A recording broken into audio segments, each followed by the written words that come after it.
Snapshot 25W31A is here, the first snapshot for the next game drop of Minecraft. This one brings us copper golems and their copper chests, copper equipment, and shelf blocks, and removes the spawn chunks. My name is Sliced Slime, and this is a showcase of all the changes in this snapshot. Let's start with the copper golem and copper chests. Copper golems are a new mob with 12 health, that is 6 hearts, which can be spawned by placing a copper block and then a jack-o'-lantern or a carved pumpkin on top of it. When the copper golem spawns, it also converts the copper block into a copper chest. This also works with oxidized copper blocks of any level, which causes the resulting golem and the chest to be of that oxidization level. You can also use a waxed block, however, the golem and chest do not become waxed as a result. Once created, the copper golem also oxidizes over time, but like the blocks, you can also wax it. Note that this takes incredibly long time, between 7 hours and 7 hours and 40 minutes in real-world playing time, and the time only ticks when the golem is loaded. The copper golem can also be deoxidized by scraping it with an axe, just like blocks, but unlike blocks, they do not deoxidize when struck by lightning, despite having a lightning rod on their heads, which, by the way, does not attract lightning. There are no functional differences between the different oxidization levels of copper golems, they simply look different. When a copper golem tries to oxidize and is already fully oxidized, it will attempt to turn into a block instead, a copper golem statue block. This only happens if the golem is currently in an air block and also relatively close to the center of that block, otherwise it'll try again, in one oxidization cycle time, that is more than 7 hours. If the copper golem was holding an item when converting to a statue, it will drop that item. If the copper golem is named, it'll keep that name when it turns into a golem statue block and back. The copper golem statue block is a new decorative block. It has all levels of oxidization variants and can also be waxed, and otherwise oxidizes over time.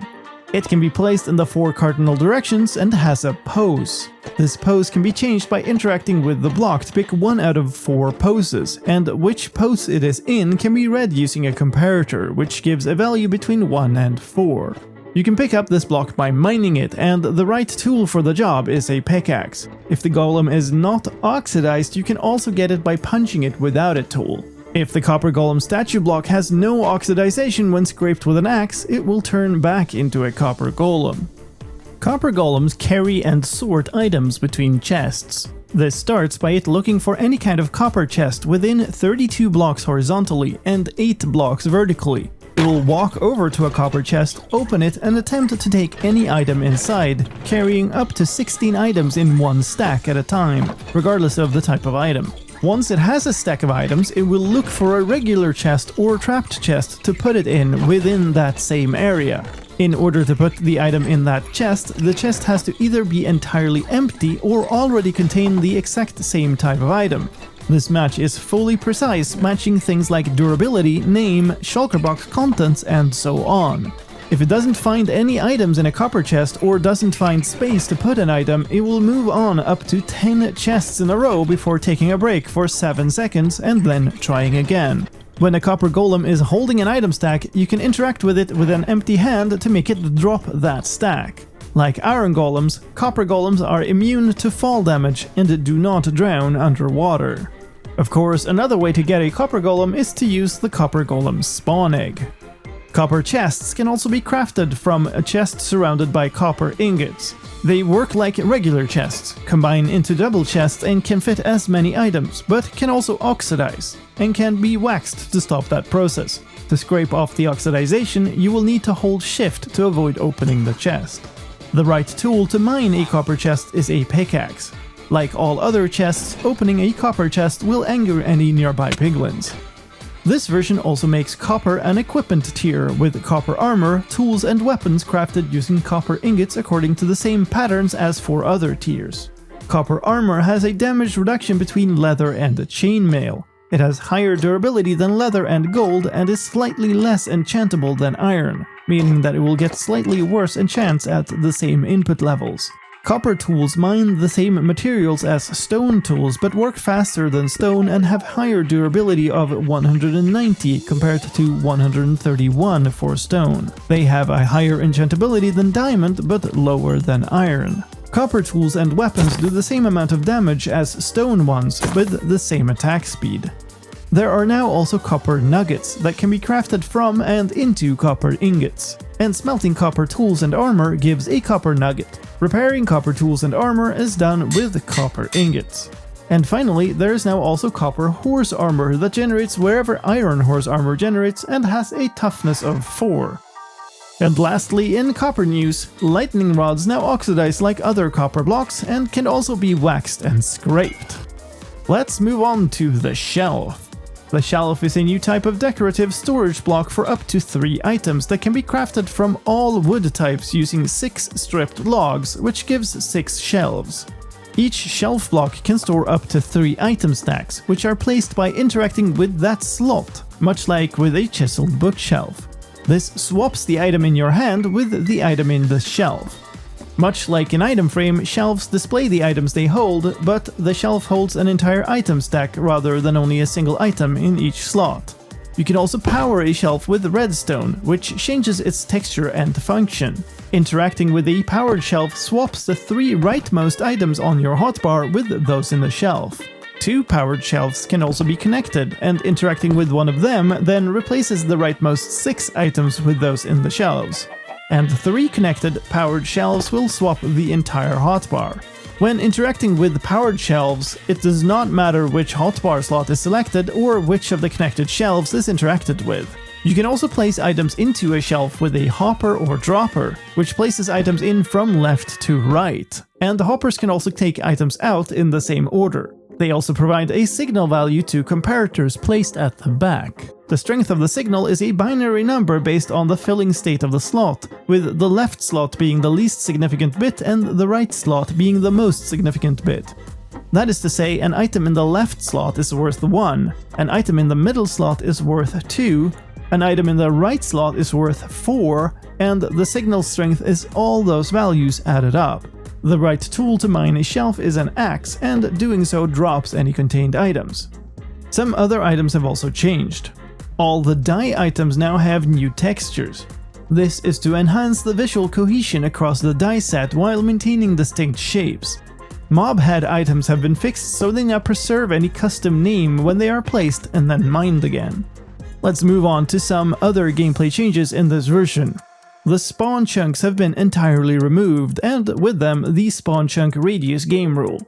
Chunks that load in before the player joins still includes anything loaded by the force load command, and portal loaded chunks, ender pearl chunks, and a small area around the player. When the world is first created, enough chunks to assign the world spawn position are also loaded. This also affects the loading screen, which now shows the chunks the player is about to load into rather than the chunks around spawn. Some gameplay bugs have also been fixed. Ender pearls now properly load chunks in all dimensions when a player logs in. Mounted players and mobs no longer trigger skulk sensors when the chunks are loaded in. Access no longer disables shields even when the shield was not effective in blocking the attack. Touching the bottom of a cauldron no longer counts as touching the fluid inside the cauldron.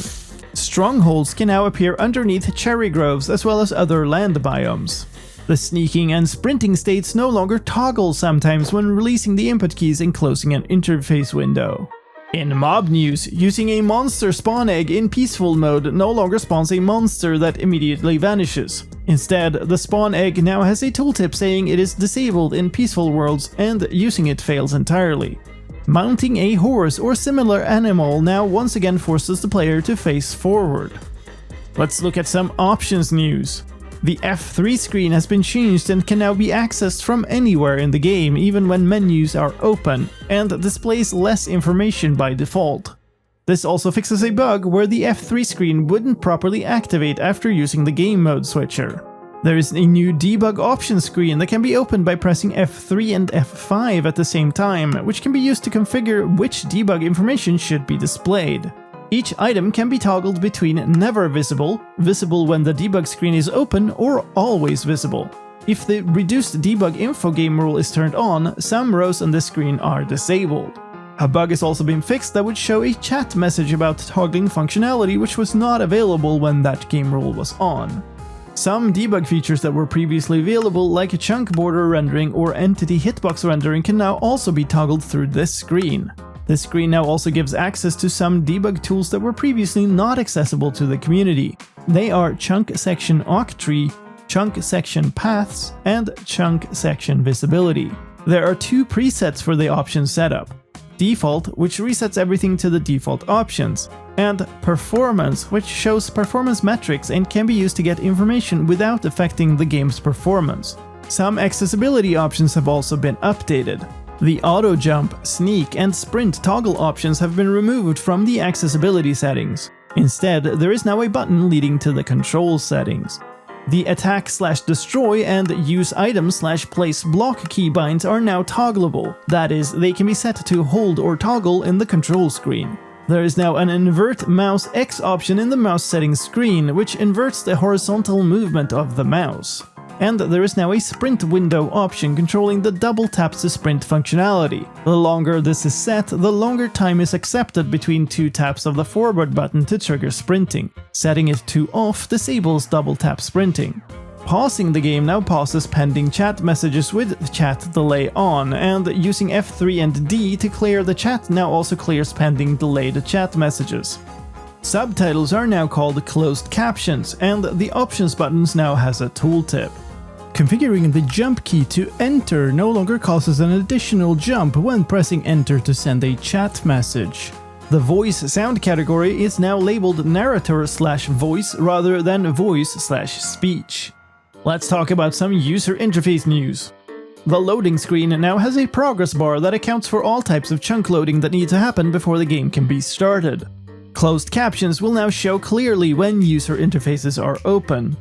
A number of problems have been fixed with the book and quill interface, where you can now once again double-click to select characters. The cursor now shows in the right location again and also shows at the end of lines, and pages are now once again automatically focused after switching to a new page. Some parts of the trading screen have been fixed to not render above the item held in the cursor. The beacon user interface now has the right text for done and cancel buttons again. And opening the game mode switcher no longer toggles the shader effect from the spectated mob. The realms menus have also been fixed to not allow duplicate invites of the same player, and you can no longer switch the world slot to empty if your realm has expired. In sound news, happy ghasts can now be heard from up to 64 blocks away. The sound of riding a happy ghast has been increased in volume. The volume of chest sounds have been reduced. And loud sounds like thunder now properly respect the sound source volume slider. In stability news, players will no longer be kicked from servers for being idle from watching the credits, and performance optimizations have been made for the rendering of entities. And of course, this version also comes with technical news in Datapack version 82.0 and Resource Pack version 65.0, with minor pack version support and plenty of new functionality for loot tables. If you're also interested in that, keep your eyes on the channel for a separate video. But that's it for this video. Thank you for watching. You will find a button to swap your like for in the shelf below the video. My name is Slime, and I'll see you next time.